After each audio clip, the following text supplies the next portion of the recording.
I'm Alan Robarge, an attachment-focused psychotherapist and a relationship educator, and I like to talk about how to heal attachment injuries and improve our relationships. And this video is going to explore the associations that we've created in our mind linked specifically to love. And why is this important? Because love comes with a lot of cultural baggage. Love comes with assumed meaning, heightened meaning, divine meaning, spiritualized meaning, definitions that seems to be universal, philosophical, theoretical, and rather big. So, for example, love is pure, love is true, love is authentic, love heals all, love is comfort, love is selfless, love is freedom, love is acceptance.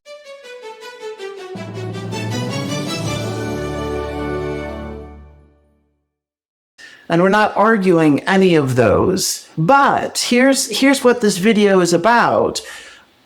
My guess, and I believe this is true for all of us, I don't know how you could not possibly have this happen, but you've had a lived experience of some relationship. You've experienced some aspect or level or degree of a connection that we might say had a feeling of warmth, a feeling of closeness, a feeling of attachment.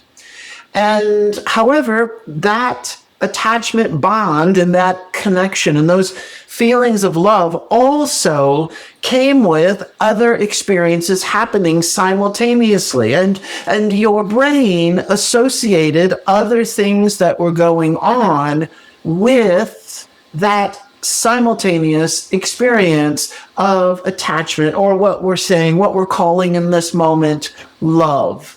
Let me give you an example, because when I've explained this and shared this before, I do know that I lose some people who, maybe this is you, it makes sense. This is not easy stuff to follow, because we're so committed. It's so ingrained in us that love is beautiful, love is powerful, love is amazing, love brings us together, all of these ideas, and they're very idealized. They're very also rooted in a kind of universal definition that also, however, are very abstract. Yeah, the idea, love itself is abstract unless we reduce it down to a feeling of warmth in relationship with another person, the sensation in your body of a reliable, safe, trusting closeness that feels and brings a certain degree of comfort. I'm trying to translate this into the visceral body experience, because otherwise it's really conceptual. It's like love is an idea, but it's more than these definitions. It's more than the conceptual idea. It's more than the cultural inheritance that, we could even use the word baggage. Love has a lot of baggage, and we just make these assumptions that to be in love means that we inherit the meaning, that we inherit the experience of what we have been told and think that it is. And in fact, your history, your lived experience, or relationally, through connecting, through some form of attunement and just being observer. Someone is caring for you, caring about you, offering affection, and you're paying attention. You're observing how you're being treated. And so your brain is simultaneously coding multiple experiences, is coding in the sense of crossing the wires. There's this phrase, it often shows up in talking about trauma and also attachment trauma, that cells that fire together wired together. And I realize in this moment I'm somewhat not totally prepared, because here it is, I wanted to pull something up on my phone and read it.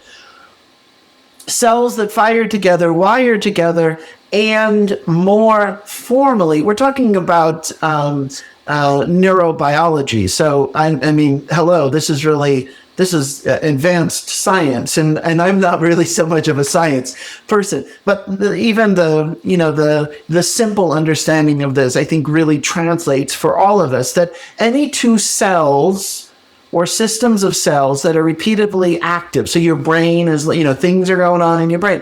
And when different cells are active at the same time, repeatedly active at the same time, will tend to become associated, connected,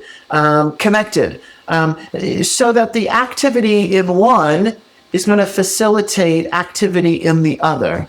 Essentially, if the activity in the brain is happening at the same time, you're going to make the association so that then one becomes active, the other one simultaneously becomes active. Do you see where I'm going with this?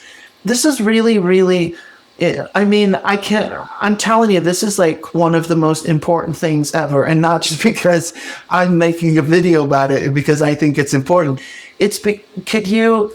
We need to crack the code. We need to decipher the associations that we have created with love, intimacy, vulnerability, attachment, connection, emotional openness, all of the big buzzwords for relationship, just relationship itself too. I mean, that word has all these associations because it influences our whole outlook and how our brain starts activating, and we're going to have simultaneous insights, understanding, experiences, behaviors that are going to come out of being in love. And some of those behaviors, when they're mindless, when they're not reviewed, when we don't really step back and say, well, I don't really know if I want my brain to fire at the same time when I feel love and have this other experience, this other idea, this other mindset, a whole way of orienting to being in a relationship gets activated simultaneously when we are feeling love. Painful to realize that what you think is love is not love. Now, this is how I come back around from the beginning of this video of saying, I get some pushback, like if I share what are some of the very specific associations that our brain has mapped out, then sometimes there are some comments that people say, well, that's not love.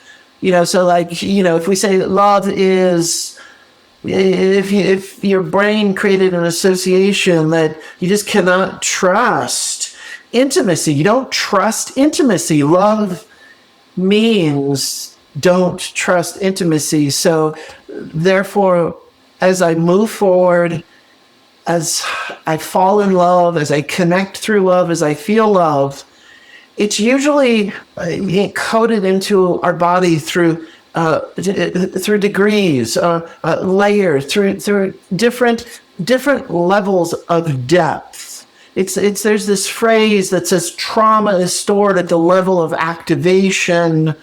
So level 1, level 2, level 3, so trauma is not always going to show up when there's when the environment, the situation, the trigger, there's a mirroring of the original scenario or the trauma. When the trauma becomes activated, you could be in a particularly challenging situation, but the level of distress, the level of trigger, the level of nervous system dysregulation is only happening at levels 1, 2, 3, 4. And let's say that your trauma, especially if it's unrealized, unintegrated, active trauma that's looping behind the scenes in your body and in your brain, your mind, and you get to a level 5 activation, a level 5, the stress, the overwhelm of the current present moment thing that's happening, the trigger, actually your body starts registering at a level 5.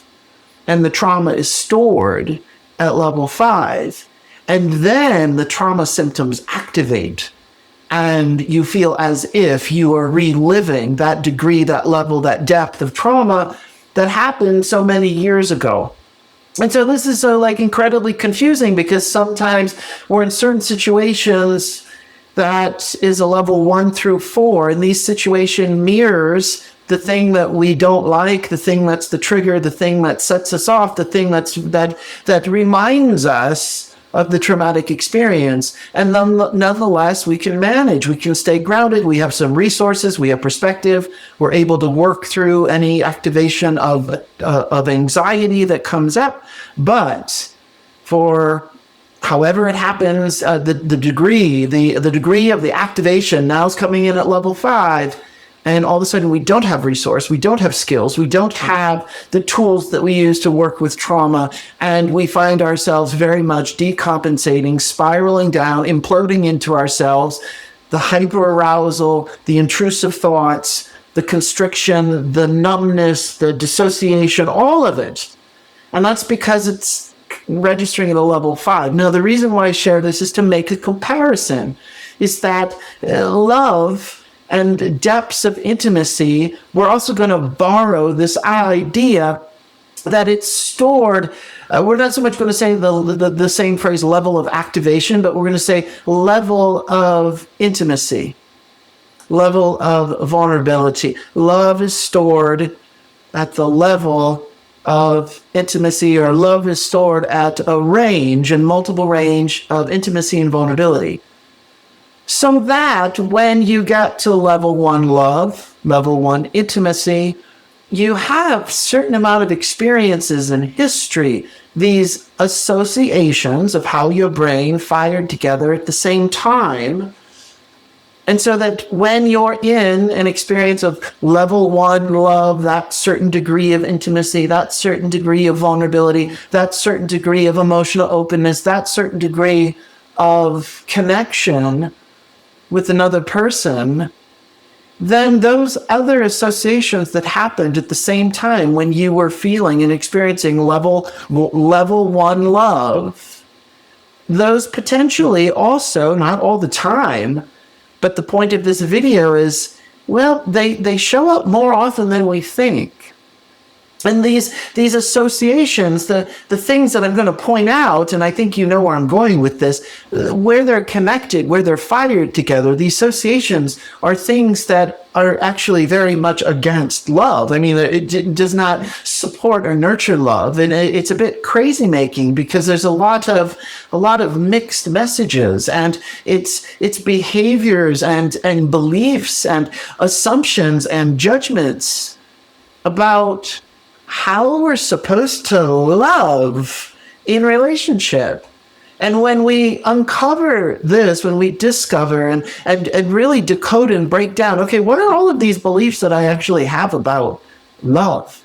And we can use all other words too. It's what are the other beliefs that we have about intimacy, about emotional openness, about caring for another person. So I'm using love because that's one of the most obtuse, inaccessible, conceptual words that people throw around and think that it means something.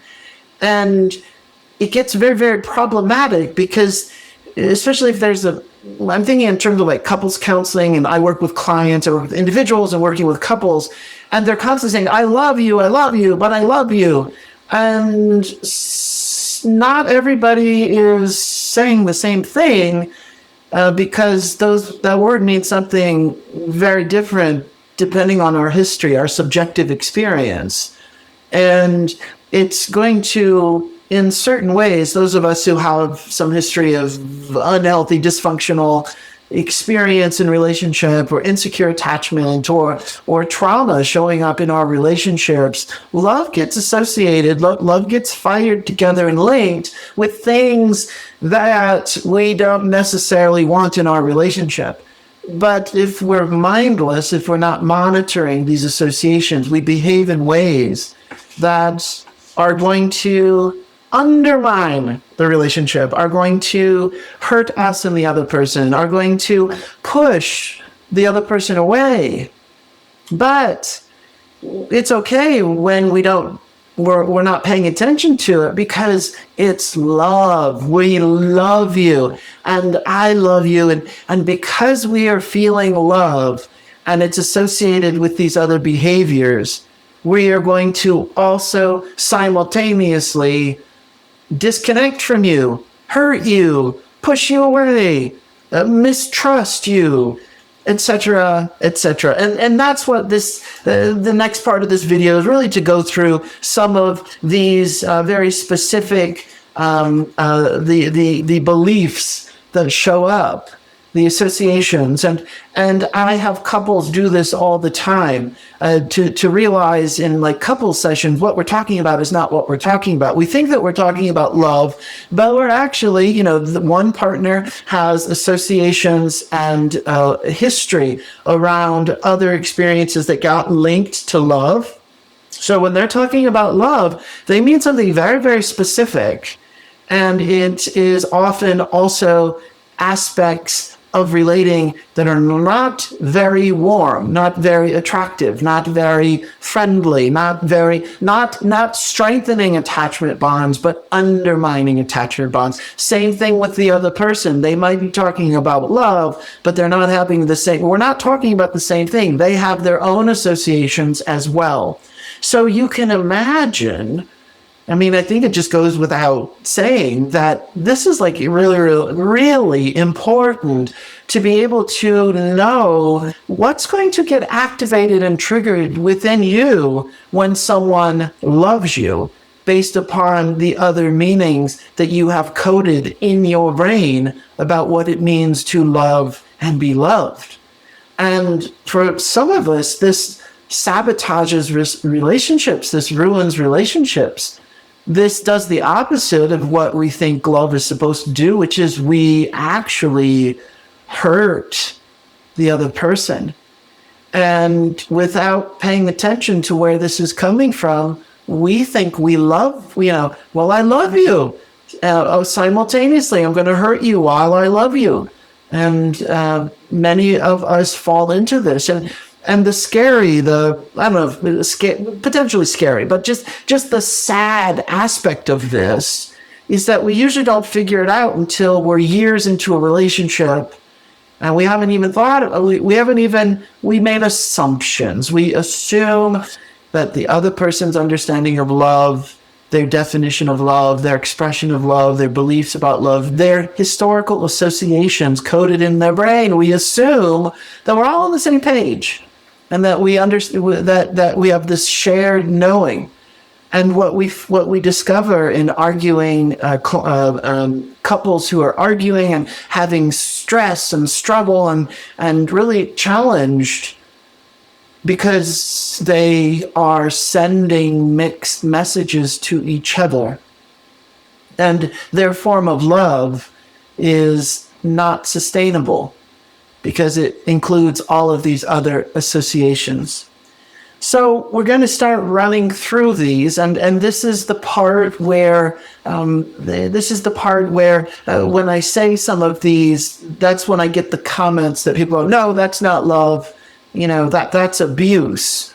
No, the point that I'm making is no, it gets linked to love.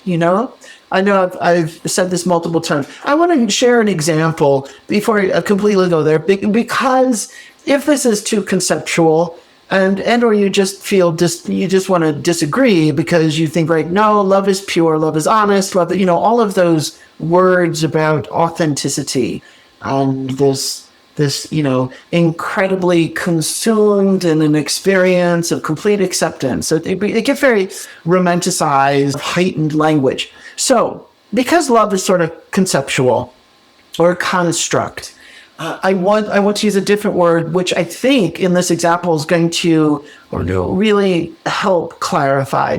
Let's change the word love, or let's use a different example. We're going to say mother. We're going to say the mother. So let's think generically. Let's just think universal definition.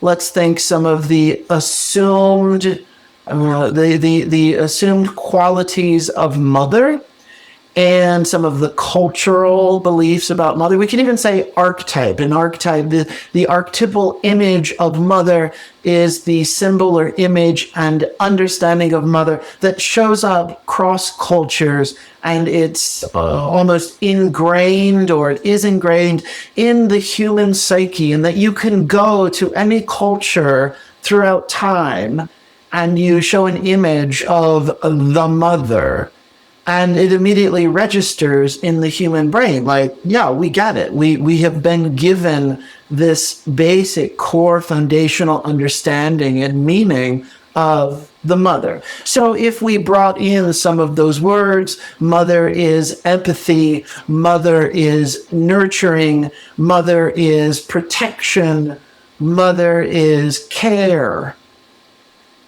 Now, let's be very specific as an example of being mothered in your life. Because I know some watching this video will say, well, that's true, but if we really want to look at our history, there's a range. And there are times when, yes, mother was offering empathy. She is a source and a teacher and of empathy, but there's this period of time through childhood where there were some bumpy moments, there were some challenges, and there's a lot of stress and strain in the relationship. And so this association with empathy now takes on a different meaning because of that history. So let's imagine someone has a mother who has to work a lot. And let's say mother is empathy, mother is nurturing, mother is protection, mother is care. But she also works really late. Her schedule is erratic. She sleeps and looks really tired. So not very emotionally alert when she is home. And because she gets called into the office at all these different times, we experience her as not reliable, not consistent. And let's say because she's working so much, there's also this growing feeling of loneliness. Like, we just don't see her that often. And then over time, we develop some anger. So all of a sudden, mom, the love of mother, the connection of mother, the meaning of mother, the understanding of mother is simultaneously associated with, yes, and at times she's not reliable. And yes, at times when I think of the relationship with mother, it invites a feeling of loneliness. And when we invite the feeling of mother, yeah, she also is nurturing, she is caring, she is a source of protection. And there were times that the relationship incorporated a feeling of anger for when she's not there. So let's say this child in this example, many, many years later, has a rather important job and has a dog. And this person really feels that their role is parental. They're the warmth, the connection, the level of intimacy, the level of love, the level of care is the same as taking on the role of a parent. And this person who has a high-level job happens to leave the dog home, not check in with the dog on a regular basis because of the sporadic schedule, so that they're doing essentially what mom did and beginning to treat the dog the way that they were treated. But it doesn't register at all because, well, that's love. That's just what we do. We know that that's just how a parent, and let's say, it's completely unrelated to gender. We're just the placeholder's mother. Let's say if it happens to be a man who owns the dog and he's the father, he's the mother, he's the family, he's the caretaker for the dog, and he feels like, yeah, my dog is family. And his brain is wired and associated that caretaking and nurturing and being a protector of another member of the family as the mother includes not being reliable.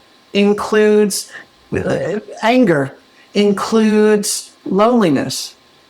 And so this example we're giving, and I gave him gender. This man, it wouldn't even register that the dog's lonely, or he's not even considering that the dog would be lonely for the number of hours that it sits by itself, because he's acting like a mother. That's what mothers do. Mothers, when you're offering motherly connection, it incorporates feeling lonely, because that's the association he made in his mind. Let's take the same example. We're just going to change the word mother now to the more conceptual love. And I just said it 30 seconds ago, or a little bit ago. So like, love now means not being reliable. Love now means anger. Love now means loneliness. I care for you. I care for the dog because I love the dog. And I behave like the mother, and the mother's love is empathy, nurturing, protection, and care. And we also know from this history that love is also not showing up all the time, and not paying attention to when there's loneliness in the dog. And it also means that getting angry and just expecting anger to be a part of the relationship is totally okay.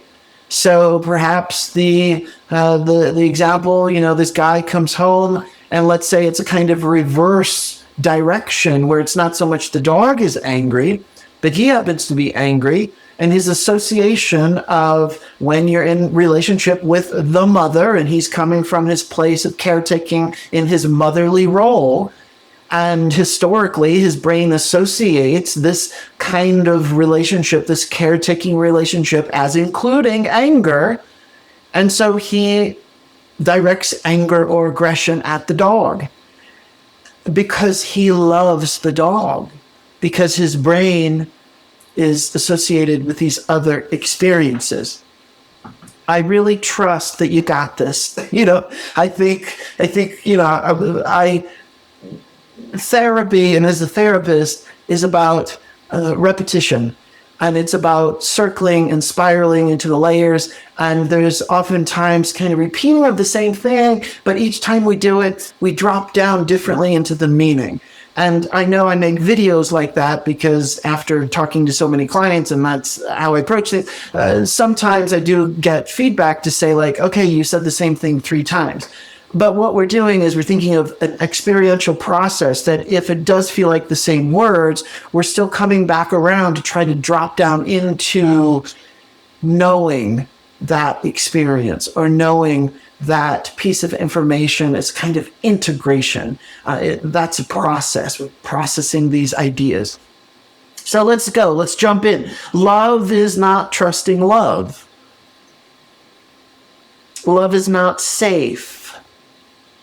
Love is withholding. So let's just take those. I won't give examples of all of them, but you're growing up in a family, or it could be in an adult relationship that's really important to you. And let's, it's an incredibly strong emotional bond. You have a level 8 connection, a level 8 emotional bond. And in your family, the family members punished each other, checked out, were absent, and if there was frustration or anger or disappointment, a family member, a parent, would shut down and withhold their affection. I'm not going to give you affection. I'm not going to pay attention to you. Maybe the child did something and the parent thinks they're punishing the child and thinks that they're teaching the child a lesson. And the child's brain says, this is my parent. My parent loves me.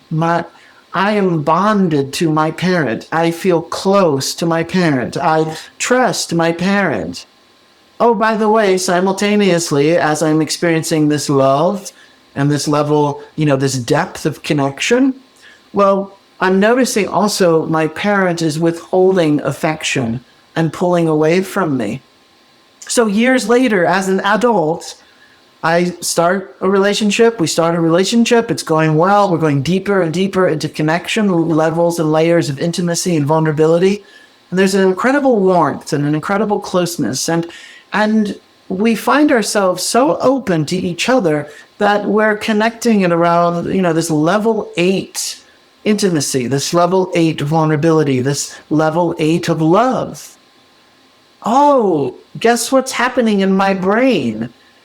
I have associated level 8, this kind of this real deep connection. Oh, it also starts firing in my brain, in my neural network, in the pathways. It activates the association of withholding. Oh, right. I love you, and because I love you, I also simultaneously withhold that love from you. And the more that I withhold, it means the more that I love you. And this is all happening without me even monitoring it, because it's mostly subconscious. I haven't sat down and decoded what love means and all the associations that I've created. And then the other partner, the person who is loved, says, hey, wait a minute. I know you really love me. I know we've shared a really deep connection. I know that we are committed in this relationship. And we do have vulnerability. We do have warmth. We do have emotional connection. And also simultaneously, I need to give you feedback that I think you're withholding love from me. I think you're withholding that intimacy. And sometimes we're getting really, really defensive because these associations are sacred. These associations are oftentimes so unchallenged and not really in the forefront of our mind. They're not in our cognitive mind. They're in our repetitive, habitual mind, where we're a bit mindless. And this shows up in couples counseling all the time. Let's use this same exact example, that the partner is getting that feedback, will have this big moment of clarity and say, oh, I didn't realize that I have been withholding from you all these years, but yet telling myself how much I love you. Because the two are one and the same. The two are associated. Similarly, withholding, there's different flavors of this: pushing away, running away, hiding. I love you so much. I've got to push you away now. And the more I push you away, it really means that I feel a great connection to you. Do you hear how incredibly illogical and confusing this is? And if you're on the receiving end of someone who loves you with warm affection and tenderness and emotional vulnerability, but they simultaneously don't trust love, simultaneously don't offer safety, withhold, run away, push away, hide. But they love me. But I do know I feel the love. Their love is real. But it also comes with a lot of extra. And so that's the point of this video, is that we need to decode all of the messages that we have associated with love. Let's keep going. More examples. Love is game playing. Love is testing loyalty. I love you so much that I'm now going to create hoops and games, hoops for you to jump through. I'm going to really act out and reject you as a test of loyalty, and to see just how much you really do care about me, because that's my association. That I have some history of family not being reliable. I have some history of never really quite being able to earn the love of the parent and the love. And it always seemed like the finish line just kept changing and moving. And there's a lot of confusion. Like, well, how do we actually maintain and arrive at some shared, trusting place of getting our attachment needs met? One day it shows up in a certain behavior, and then the next day you're supposed to act a different way. And you're just so confused. So you thought the parent was, you're constantly trying to decode. You're constantly trying to guess, how the heck do I maintain the parent's love? So now fast forward, adult relationships, you're falling in love. You are in love. You're in a committed relationship. You feel love. You feel intimacy. You feel closeness. Oh, now's the time to start doing that testing. Now the time we need to really find out if the other person's love is loyal, if their caring is loyal. So we're going to start sending mixed messages. We're going to confuse them with our availability.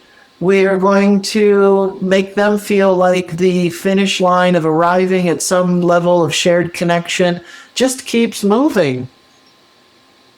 Why do we do that? Well, that's love. I love you. I do that because my brain associates it. And the more I do it, that affirms that satisfies my brain. The more that I test your loyalty and I play these games, that actually means I really love you. I really like you. Because I'm doing the thing that means that connects with the deepest level of my experience of love, includes game playing and testing and being unreliable with regards to I might show up and connect with you, or I might step back and wait for you to jump through hoops to prove to me that you care about me. And I do this because this is love. This is what I think love is based upon my history. Also, another example might be keeping conflicts unresolved. But that's love. So, for example, let's say you had a family who you never really sat down collectively as a family and said, okay, what's going on? Let's solve it. Let's come up with a plan. Let's be open with our feelings. Let's be open with our experience. Let's be open with each other. And let's get to the bottom of this. Many families never get to the bottom of many things. And it's just this ongoing learning how to tolerate the unresolved. And over time, there's family rules, there's the shared contract that we just all agree and know that we're not going to really address any of the family system challenges. We're not going to address any of our dysfunction. We're not going to address any of our hurts and disappointments and frustrations. We're just going to keep it all unresolved. And we're going to live in confusion. And we're going to call it. We're going to dismiss it. We're dismissive, and we call that rehashing. We're just going to say, oh, let's not rehash the past. The past is the past. Let's just, today is a different day. Let's, we don't need to talk about what happened in the past. Let's not rehash it. So, fast forward in relationship. Loving relationship, you're feeling love, love's happening, and there's some conflict that shows up. Normal conflict. And you might find yourself getting a little upset with your partner who wants to talk through the conflict. And, when we love each other, we just sort of kind of jump over it. We just dismiss it because we love each other. That's what you do. You don't rehash the past. Don't mention it. Don't solve it. Don't learn its lessons. Let's just keep repeating the same thing, and we're going to assume that we magically hit a reset button and just keep doing the same thing and never address our issues. And when I behave like that, if you're the person who has that history, and that's the association firing in your brain, when we do it, it means I totally love you because it's linked, it's associated with love in my mind. So the more I love you, the more I'm not going to talk about our conflicts. The more I love you, the more I'm going to dismiss your concerns by diminishing your request and just saying, oh, let's not rehash that. You know, it's a new day. Let's not rehash that. There's also mistrusting intimacy. Love is mistrust of love. I really, really love you. I really, really love you. No, now we're really dropping down. Man, this is a great connection. Oh, by the way, my brain associates love with not trusting. Okay, well, now that I love you, I don't trust this love. What? That's so confusing. I thought, do you feel love? Yes. Do you feel warmth? Yes. Do you feel connected to me? Yes. Do you trust me? No, I don't trust this love because it's my history. Again, it's not logical. It's very confusing. We use the phrase crazy making. And couples get into these arguments going in circles and circles. It's like, what do you mean you don't trust my love when you say you know that I love you and you feel my love, but then you also simultaneously say that you are suspicious of it?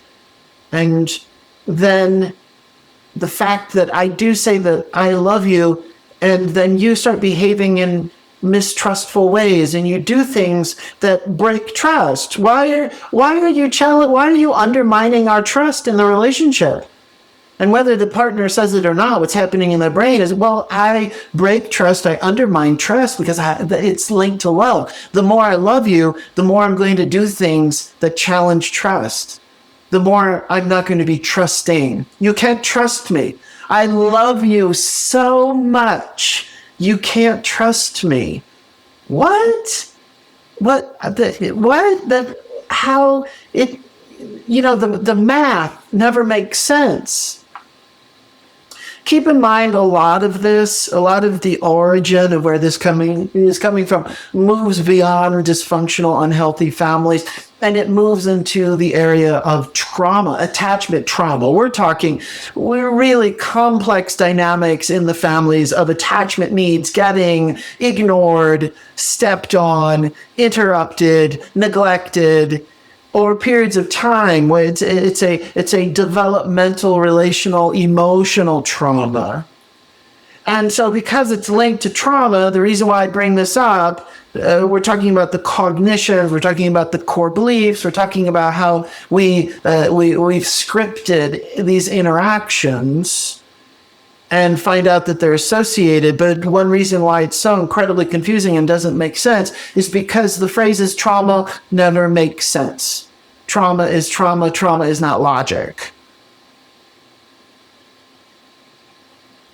Love is walking on eggshells. Love is let's sweep it under the rug. Love is the silent treatment when I withhold and I don't talk to you for days. Then I'm showing you how much I love you. When we have an argument, I'm so upset that we are at this impasse and we can't resolve our argument, I'm just not going to talk to you for days and days and days. It's the silent treatment. And while I'm doing that, yes, I'm angry. Yes, we had an argument. But it also represents, it's also associated in my brain. I also simultaneously love you. I love you so much. And I love you so much that I also give you the silent treatment. And the more that I withhold and the more that I'm giving you the silent treatment, I'm just strengthening how much I love you because we're so close. Love is taking the other person for granted. Love is taking the relationship for granted. Love is not sharing your feelings. I love you. We're going deeper and we're really connecting. We're creating commitment. We've been together for a while. And we have a history that there's an association in our brain that says, don't share your feelings.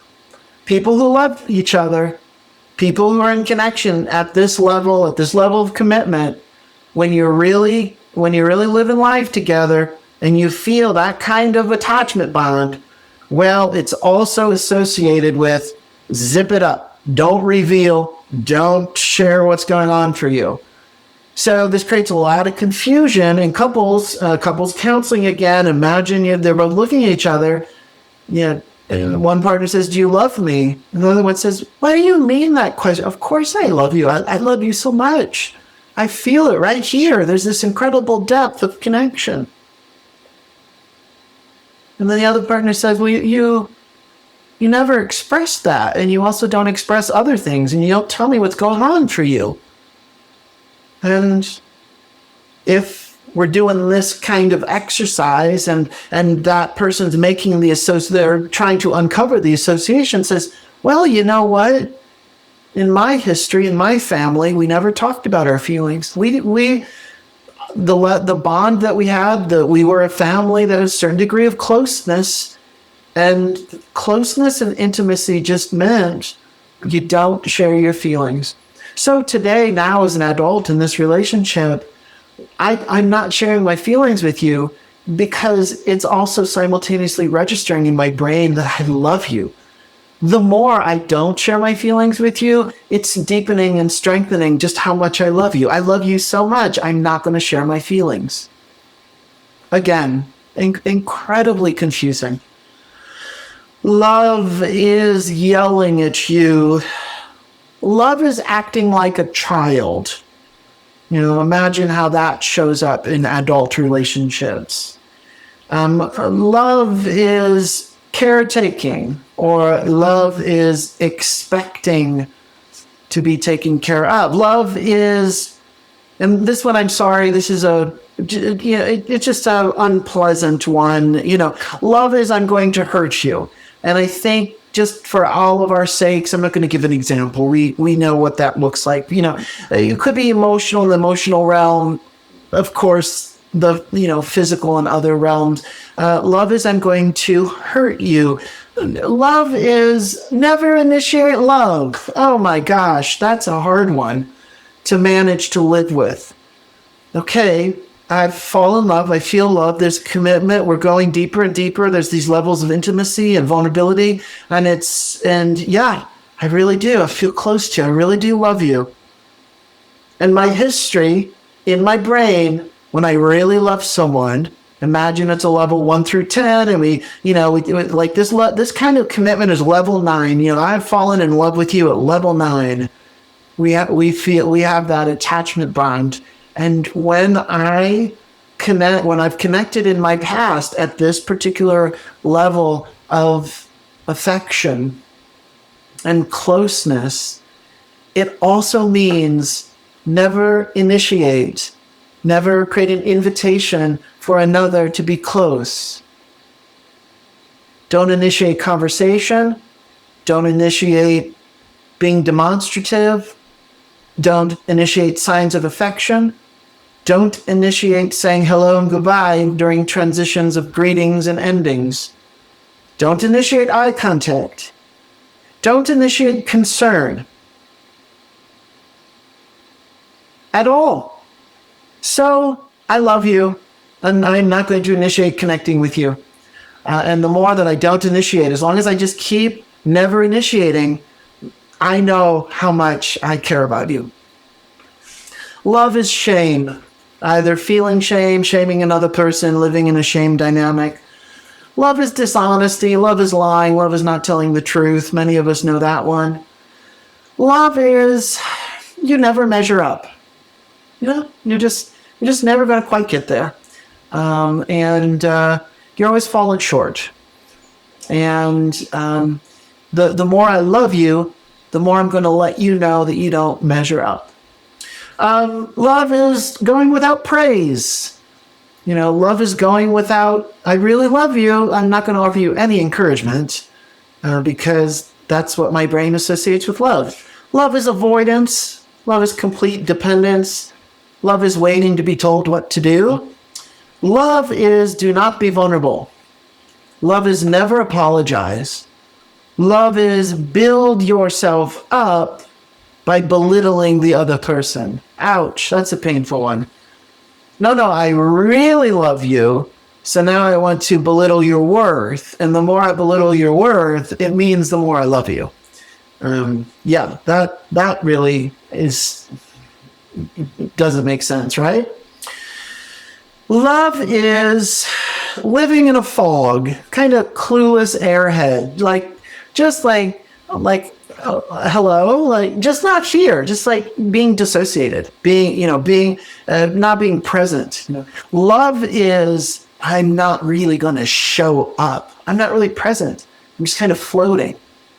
Love is never say how you really feel, speak in code, and obscure your feelings. Let's think about as an exercise. You can do this exercise first with yourself and then do it with your friends and people you're close with and family and, of course, with partners. And this is not a one-time exercise. And oftentimes we don't realize all the associations that we have with certain feeling states. And in this video, we're talking about love. It also encompasses all of the feeling states. So we have other associations with loneliness, with joy, with shame, with grief. Grief is fill in the blank. Sadness is fill in the blank. Same exercise. So as you could imagine, I mean, this does require some diligence and investment of time to uncover these meanings. And we often don't uncover the meanings until we're in the middle of an argument. And we don't even know that we do this to other people until a mirror is held up to us and we see, oh, wow, I'm doing that to you in the name of love? I need to disconnect the association in my mind with both of those behaviors and realize that the thing that I'm doing is not love. However, my brain is coding it and I experience it and it reinforces this is love. So the ending here, the conclusion is to do the exercise.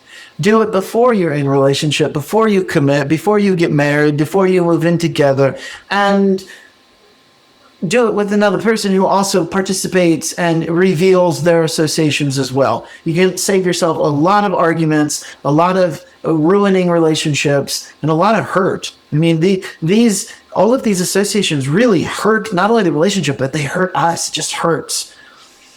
And know that this is universal. I think this is how the brain works, meaning that everyone does this. And it's universal in that sense. So it's not unique to you. It's not because of your trauma history or your family history. Like, this is just what we do. We make associations. So in ending this particular video, please do all of the things. You know what I'm going to say. We hear it 800 times when we watch videos. It says, click like, hit subscribe, leave a comment. And the reason is that you enhance the algorithm of other people finding this video. But more specifically, I want to say, do you get value? Do you benefit from my passion, my experience, and what I have to offer? And I hope that it communicates and lands, and I hope that it gives you something to go offer, something to work with. And if that's the case, then please pay it forward, share it with someone else, put it on another social media site, the link, because the more that we learn about this, the more that we are healing the world, healing each other, healing our communities. We are learning together and changing what it does mean to be in a healthy relationship. And in this example, we're changing what love really means. So thank you so much. More videos to come talking about attachment, talking about how we love each other, and talking about relationships. Thank you.